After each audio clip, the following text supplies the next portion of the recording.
Hello, hello, hello. We're back to our podcast, Wisdom for All. Information is everywhere, but wisdom is earned. Here, a mentor and his student reflect on the lessons that shape character, purpose, and leadership. How are you, Dave? Yeah, I'm great. Thanks, Jhovver. It just seems like a couple of days ago that we were together, and now it's already a week and we're back again for the next one. But I'm excited. I'm happy. It's incredible how time flies.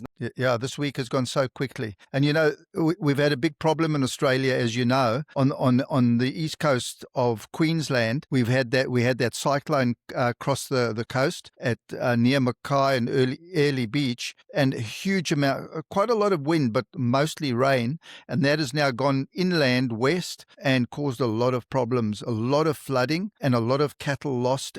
And cattle lost as well. And now the water's starting to recede, it's starting to go down, but there's more rain coming. So I think it's been very difficult. And on the other side of the country, in Victoria, they've had huge fires.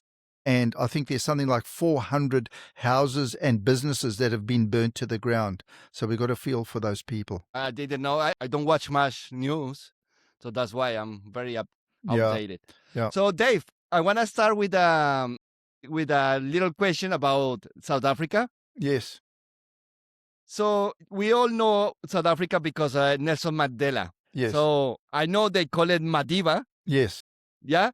So can you tell from a perspective of a South African, who is Nelson Mandela for you guys? Oh, well, Nelson Mandela, I mean, some people didn't like him, but most people did like him. And he became, when the black people got elections in the 1990s, had elections, and he was the first black president of South Africa. And I think what he did is he brought a lot of unity. There could have been a lot of bloodshed in South Africa with the transition, but he came into power and he brought unity between the people, which was fantastic.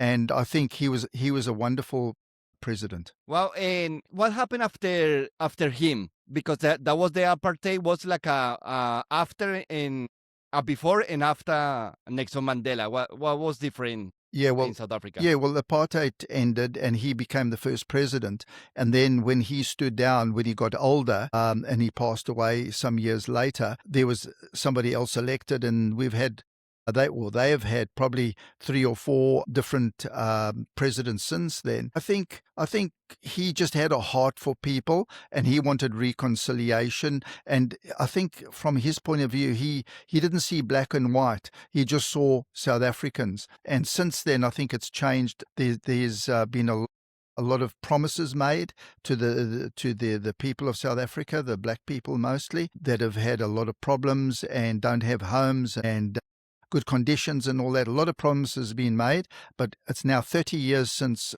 the ANC has been in power and not a lot has been done. And I think the people are getting to the point now, or have got to the point, where they've had enough, and we'll see what happens with elections in the future. So they got some promises and they haven't met those promises yet. Yeah, a lot of those promises haven't been met. That's correct. Yeah. And I think, if you're waiting 30 years for things to change and they don't change, eventually you look and say, well, if it's not going to change, we're going to vote you out, and we'll vote somebody in who's going to make the change. And I think it's getting to that point. In the next election, we'll see what happens. All right. It's a very strange times these days, because everywhere is having like issues. Yeah. We have the Iranian with the regime. We have the Venezuelan part. It's crazy. It's crazy all over.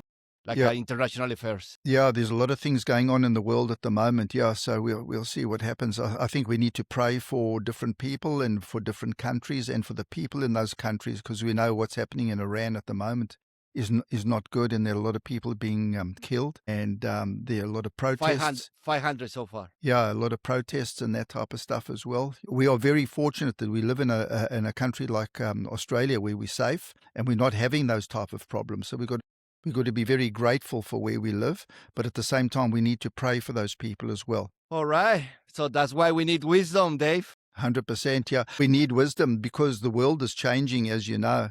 And the world that I used to know all those years ago when I was young, and the world today has changed completely. And we really do need godly wisdom to navigate life today. Perfect. So let's start because people are hungry for some wisdom. Good. All right. So our topic today is decisions that make today that shape your future. So our first question, Dave, is Yep.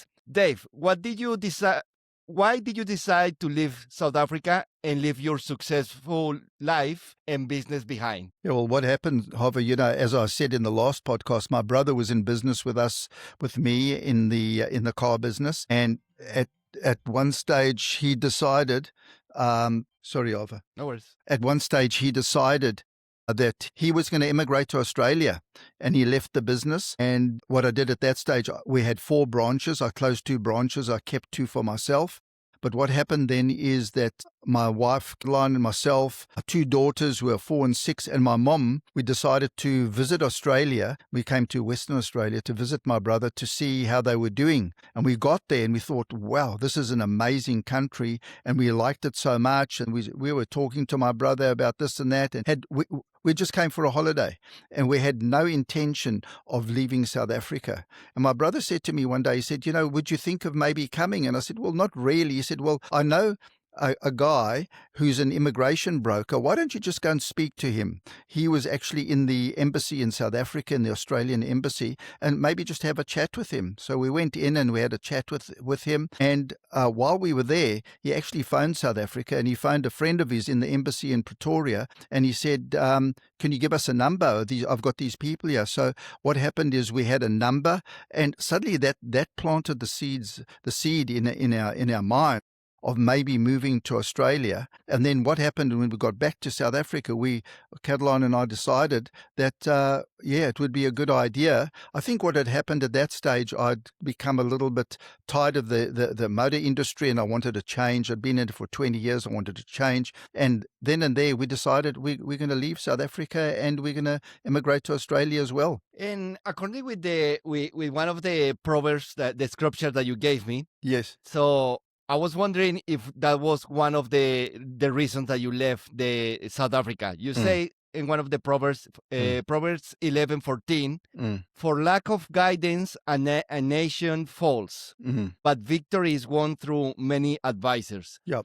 Maybe you left South Africa because it was a little bit the South Africa. It was a little bit messy, difficulties, or what was the. Or I don't know why you gave me this scripture. Yeah, I think there were, at that stage in South Africa, there was quite a lot of uncertainty, and there were safety issues as well. So that was also a reason, and that was weighing on our minds as well. Came to Australia, which seemed a really good country and very safe country. So for those type of reasons, yes. And that's why we made the decision. It's a big decision, as you would know, Jhovver. You came all the way to Australia from Colombia. It's not a light decision that you make. But I had a family. I had my mom as well, and my 2 daughters, and Caroline, and we decided we were going to come. All right. Okay, Dave. So second question. Dave, so many important decisions to make when arriving in a new country. Did you make wise decisions? I'd love to say yes, but I didn't, Jhovver. You know, Proverbs talks about the fool, and I became the fool. I found my name in Proverbs. I thought my name was David, and eventually I looked and I found my name was Fool, because what happened is I became complacent. I thought that because I'd been successful in South Africa, just changing countries would be easy. And I thought, in a way, because we had brought quite a bit of money with us as well, thought maybe at that stage I could semi-retire or something like that. But I became complacent, which is not a good thing. And so what happened is I didn't take counsel, like that scripture you just mentioned as well. There's safety in many counselors, and I didn't take counsel. And I made wrong decisions. The one decision was that I came to join a friend of mine. I was not going to settle where my brother lived, which is in Western Australia, Perth. I was coming to the Gold Coast, to Queensland, to join a friend of mine who was starting a new industry, relatively new industry in Australia. And I was coming to work with him. My brother, what he had done, he came to Australia, he got a job first, worked his way up, and then eventually opened his own business. I was coming to start a new business with somebody. I didn't know the conditions in Australia, so I should have listened or taken counsel from people, but I didn't. And I think there was a level of arrogance and pride in there, and the proverb says pride comes before a fall, and so there was quite a big fall coming for me in time to come. So yes, I didn't make the right decisions. What happened is the guy that I was going into business with, I knew him from the motor industry. He had a bigger business than me. He had 2 franchises, Alpha and another one as well.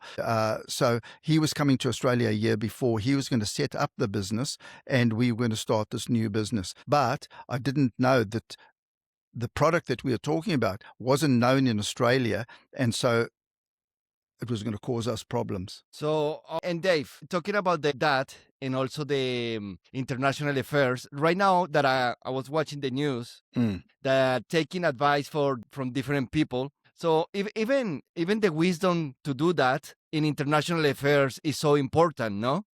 Because right now I'm thinking like, what a big problem. Let's see right now, Iran and the regime and Trump. He has to decide to go to war or no. Can you imagine? You just cannot take a decision by emotion. No, you need to talk to the locals, talk to the leaders, talk to the politicians, talk to their allies. Literally, even in politics, even in the leadership, you always need different perspective. If not, it's very difficult to take a wise decision and not get into emotions. Yeah, because an unwise decision or foolish decision can lead to destruction and the loss of a lot of lives. So that's why, you talk about Donald Trump and different leaders. That's why they have all these advisors and military people around them. And if they are going to go in and attack or whatever, they've got to weigh it up very, very carefully. So they need wise counsel because otherwise it could end in disaster, isn't that so? So it says, the way of fools seems right to them, but the wise listen to the advice. Yes, that's right. So how do you describe that for business, Dave? Oh, that's very true. What happened to me when we got to Australia. We'd bought a reasonable amount of money, and my friend had a house. He was here a year before. He bought a house on the canals on water, and I just followed him. Did exactly the opposite to what I had done in South Africa. We lived just in a normal house. We lived at a normal lifestyle, not a high lifestyle. He lived quite a high lifestyle, and I decided at that stage I wanted to live like him. And so we bought a house like that as well, and we didn't actually really enjoy it in that house, but it caused us problems because sometime later the decision to come and work with him wasn't a good decision. What actually happened is I was a Christian, he was a non-Christian, and he was older than me, and we were just not on the same wavelength. I knew him, but I'd never worked with him. And so it was very, very difficult. He was going in one direction, I was going in another direction, and it was yoked. Yeah, yoked. Yeah. So what it talks about in the Bible, that you can be unequally yoked. And so that means I was a Christian, he was a non-Christian. It doesn't really work, but it also means that you can be 2 Christians as well, but you can be unequally yoked because one is going in the one direction and the other one is going in the other direction, or different beliefs or this or that. So you've got to be very careful who you go into business with, etc. That caused a lot of problems for me. All right. So again, let's second time. Let's see if that works now. Again. Good. Yeah, hope so. We have some technical problems, but we're back. Back again. All right, Dave. So our third question, Dave. Dave, in all this changing life, did you include your wife in the important decision? I'd love to say yes, Jhovver, but I didn't, and because I was the one that ran the business. I did all the business. Caroline was at home looking after the family, which was fine. We just did it that way. And what actually happened is the guy that I was going into business with while we're still in Johannesburg in South Africa. He said, why don't we go out with your wife and my wife, and we'll go out for supper one night and they can get to know each other. I'd never met his wife, and Caroline, my wife, had never met him or his wife. So we went to supper, and I thought we had a good evening, and we chatted about what we're going to do in Australia, etc. And I thought it went well. And on the way home, Caroline said to me, he's not for you. And I said, what do you mean he's not for me? She said, he's not the same spirit as you are. He's not the same as you, your nature and that, and your way and that type of thing. And I said, unfortunately, I said to her, but remember one thing, I run the business, you run the home. And that was a bad thing to say, a very bad thing to say. But that just didn't happen once. It happened twice that she said that to me. You see what it is, whether it comes to business or our lives or whatever, our wives have a lot of spiritual insight, and sometimes a lot more spiritual insight than we have as men. So she could see probably something behind the scene that was going on, and I just overrode her and said, no, I'm going into business with him. We're going, and that. You see, the thing is, Jhovver, what actually happens when you make wrong decisions, and that little business that we actually went into in Australia eventually failed. And what it does, when you fail like that, and the decisions that I made for the business, it didn't actually affect me only. It affected my wife, affected my family as well, my 2 children that I had as well. But it affects your staff and affects many other people. And so it's got ripples that go out. So it wasn't just me. So no, I didn't listen to my wife. However, over time, when I did start getting wisdom and reading Proverbs and seeking God and finding wisdom, I decided to include my wife, Caroline, in a lot of the business decisions that I made. And I realized at that point that Caroline had a lot of wisdom in business as well. So since those days, we discuss everything together. When we do some business or buy a warehouse or land or whatever we do, or we invest, or even with our giving, with our mission work, when we give, we discuss that, and we go through together, and we make wise decisions. So I was wrong, but now include my wife in everything. I've learned. I've become wiser. But also, it depends of the type of wife you have, no? Yes, true. We have to make sure it's the right one. So that's why you sent me this proverb. You Yes. say, a wife of noble character, who can find? She is worth far more than rubies. That's true, 100%. Yeah, well, because I've learned over time, whether it's to do with our children. Caroline did an amazing job in bringing up our 3 children, and also now our grandchildren, the relationship with the grandchildren, the way she runs the house, the way she, with our giving, with our mission work, etc., she's fully on board with that. We do that together with our giving and sowing into different countries and different ministries, and that we're on the same page. So that is worth a lot of money, isn't that so? So we agree on all those things, and that makes life easy for both of us, and our marriage works like that. And how do you know the wife character is worth it? Can you give the audience, let's see, some little characteristic of a very precious wife? Yeah. So, I mean, if our audience want to know what a precious wife is or virtuous wife is like, all they've got to do is read Proverbs 31, which talks about the right wife, and it tells all the attributes of a wife like that. But I was very fortunate in one of the last podcasts. I told you that I met Caroline at my nephew's first birthday party, first time I met her, and at that party, I realized, when I first met her, I realized this is the lady that I'm going to marry. Not only because she was pretty, but she was beautiful inside and out. And just her nature, what caught me was her nature. And I knew that this is the right one to marry. All right.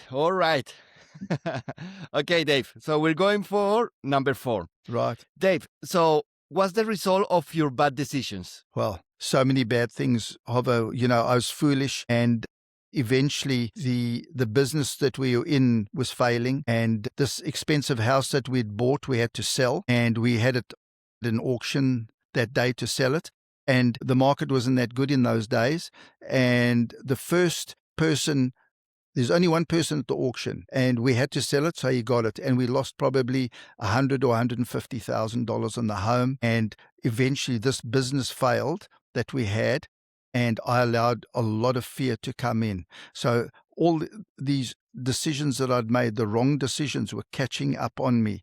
And I realized at that stage that I'd been foolish, and I wanted to change that. And I decided, how do I change that?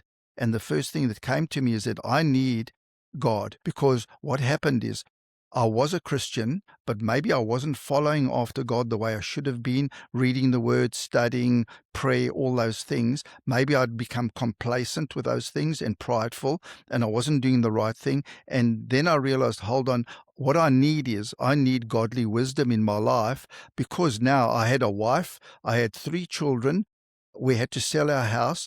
Money had gone in all directions. I didn't have a business anymore. And what was I going to do now? And I needed wisdom for God for the future. And I was at that stage, came to Australia when I was 40 years old. I was now 46 years old and no prospects, coming from South Africa with a good business, done well, saved a lot of money. And now things weren't looking good. But I knew now the answer was, and I had to get full on with God. Can you read for us, Dave, Proverbs 1:28? Yeah, That- sure. I think that talks about the topic we just talked. Yeah, let me just find that, Jhovver. Sorry. Yeah, we are. Yeah, yeah. And this is what talks about in Proverbs 1. What it's talking about, it says Jesus is talking to us all the time, and he's saying, come to me, I'm stretching out my hand towards you, come to me, I will pour out my spirit on you, I will tell you and I will teach you everything that I know. Then he says, because you didn't listen and didn't accept my hand to help you, now, this is what he says in Proverbs 21, 27, 28. What I suggest is the guys who are listening today read Proverbs 1, 20 to 33. And I lived this. This is what actually happened to me. But this is 27 and 28. It says, when your terror comes like a storm, and my terror came like a storm, I had this intense fear that I'd wake up in the night at about 1 o'clock in the morning, and intense fear. And then I'd decide to plan what I was going to do the next day to save this little business. And then I would fall asleep. And then when I woke up again, I couldn't even remember what I'd planned. So this is what it says. When your terror comes like a storm and your destruction comes like a whirlwind, when distress and anguish come on you, then will you call upon me, but I will not answer. They will seek me diligently, but they will not find me. And that's exactly what happened. Suddenly, I was there, and I pulled out the Bible, and I was looking for God and looking for Jesus to help me to get out of this. But at that stage, I didn't hear anything. There were other changes that I had to make, and it's a really scary place to be. When I read this one, literally, I almost wrote that, and I said, this is awesome and terrifying. It's like a God is saying that the law of causality is real, guys. Yeah. Like what it says here, means that every effect has a cause, and every cause produces an effect. And please don't blame God. That's what I wrote. Exactly. It's because God says, I give you. You have the wisdom. You don't look for it. It's all that is like it's on you. Yeah, exactly. It's our choice. If we want to go to God or Jesus for the wisdom, that's fine. And if we don't want to, if we're stubborn, which I was stubborn, and you want to do it your own way, well, what it says in this passage is that he'll let you go, and you can just go away. It says complacency kills. He'll let you just go in your own direction. And hopefully at some stage you will realize that you've made a mistake and come back. And then Jesus is there again with his hand outstretched to you to say, come, I will show you the right way. Isn't that amazing? That's a good God, or that's a good Jesus. Isn't that so? Is that not the history of the son? Prodigal son, exactly. Prodigal son. Yeah. The father was there waiting, looking every day out there, waiting for him to come back.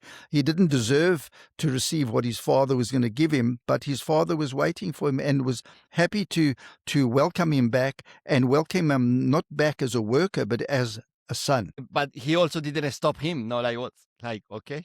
Yeah. You mean he had to let him go, isn't that so? Yeah, because he had made up his mind. Yeah, but I think as a father, a father and more God, he knows. Yeah. He knows what is better, no? So Yeah. in that case, it was good that he went away. Yep. And learned his lesson and come back. Yeah. You know, Jhovver, what happened in a lot of cases, we blame God, and we blame God for the problems that we have.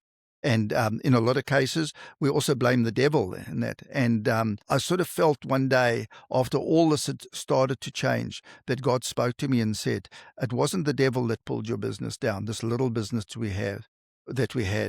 It was me. And he said, you weren't listening to me. I wasn't doing anything wrong. There wasn't sin or anything like that. But I was working so hard and I wasn't listening to God. I wasn't in the word and that type of stuff, and praise and worship, prayer, all those things. And I was going in a certain direction. And I was so busy, I didn't have time for anybody. And it was like God spoke to me and said, it wasn't the devil, it was me. I pulled this business down and I was waiting to see what you would do. Would your ears and eyes open once I'd pulled you down? Are you prepared to do the hard things to get back? And then I can take you on the right journey. And then what happened is my ears and eyes did open, and I made a decision that I was going to do it God's way. Because sometimes we get so busy and we think we're doing the right thing, no? As well. 100%, because I was so busy in that business. If people came to see me, I had no time for people. And you'll hear that when we opened this other small little business that we still have today, that has grown into a big business today in the shade industry in Australia, that what happened after I started putting God first place, guys would arrive at my door and say, so-and-so sent me and I have a problem in business, can you help me? And I'd say, come in and sit down, and I'd speak to them sometimes for 2 hours. But I knew that God, I was going the right direction, and that Jesus was with me, and he was building the business with me over time. And we just decided that we wanted to help people. And when people had a need, we would help people. And then God looked after the business and grew the business at the same time. Great. All right, 5. Dave, how does one transition from making bad decisions to making wise decisions? Okay, that's a good question, hey, Jhovver. Yeah, You made them. Yeah, so I decided to try and do it God's way, and I went to 1 Kings chapter 3, and that is about Solomon. You've heard of Solomon, King Solomon, isn't that so? Yes, sir. And The wisest man. Yeah, he is the wisest man, and he wrote Proverbs, not all of it himself, but there were others that wrote it as well. But we're talking about thousands of years ago. And the thing is, Proverbs today is as relevant today as it was in those days as well. But what it says I would encourage the listeners to go to 1 Kings chapter 3 and read that, and then read further. There's a lot there about King Solomon. And Solomon was about 20 years old, and he decided that one day, he was now king, and he decided that he would sacrifice 1,000 cattle in a day. And that's what he did. During that night, he had a dream, and God came to him and said, Solomon, what can I do for you? And he said, this is what he said. He said, I am like a little child. You have given me all these people to be king over and to rule these people. I do not have wisdom. I need wisdom to be able to look after these people. And God was so impressed. He says, because you didn't ask for the life of your enemies or for riches and honor or all those things that you could have had, but you asked for wisdom, I will give you wisdom. I will make you the wisest man ever. And not only will I make you the wisest man ever, I'll make you the richest man ever. And up to today's date, apart from Jesus, he's the wisest man that has walked this earth and the richest man as well that ruled this earth. And what it says, when I look at the New King James Version of the Bible and read the introduction to Proverbs, it talks about Solomon there and talks about his kingdom. And it says his kingdom in those days in Israel was the biggest ever geographical area. And his name, Solomon, actually means peace. And in that whole area that he controlled on the earth, there was peace. Yeah, so amazing. So I wanted to get the background of wisdom and all that type of stuff. And so I started reading 1 Kings chapter 3 and further as well to hear about who is the wisest man ever. And then decided, okay, what I'm going to do is now I'm going to start reading Proverbs. And I think I told you in one of the last podcasts, I read the first chapter and it was like Greek or Latin to me. I couldn't understand it in the words, so I got a dictionary and started, but I was desperate. And you know, Jhovver, each one of us needs to be desperate for God. Whether we're on top or we're down the bottom, we need to be desperate for God. But my wife and I were desperate for God, and we decided we're going to do whatever it takes to find this wisdom and started studying. Studied Proverbs 1, couldn't understand it, got the dictionary out, read it again, started getting a little bit of understanding, read one chapter a day like I heard somewhere, and started reading more and more. And then what happened is I started to enjoy it, and I started to get a bit of understanding, more and more understanding of what it was talking about, because Proverbs and the way of the world are opposite to each other. And I had to change things in my heart, my spiritual heart. I had to change things day by day.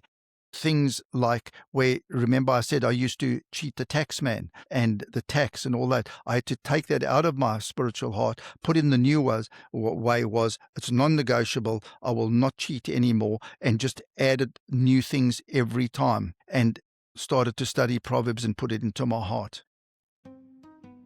Okay, guys, if you like this genuine conversation between a mentor and his student, then you are in the right place. This journey is about wisdom earned through real life, business, faith, mistakes, growth, and responsibility. Alongside my mentor Dave, a successful businessman with decades of experience, we are opening honest conversations that go deeper than motivation and surface level advice. If you value truth, character, and long-term success, jump on board and walk with this path with us. Please subscribe, press the like button, hit the notification bell, and follow us as we learn, grow, and pursue wisdom together. If you like this genuine conversation, so join us, vámonos, and let's do it.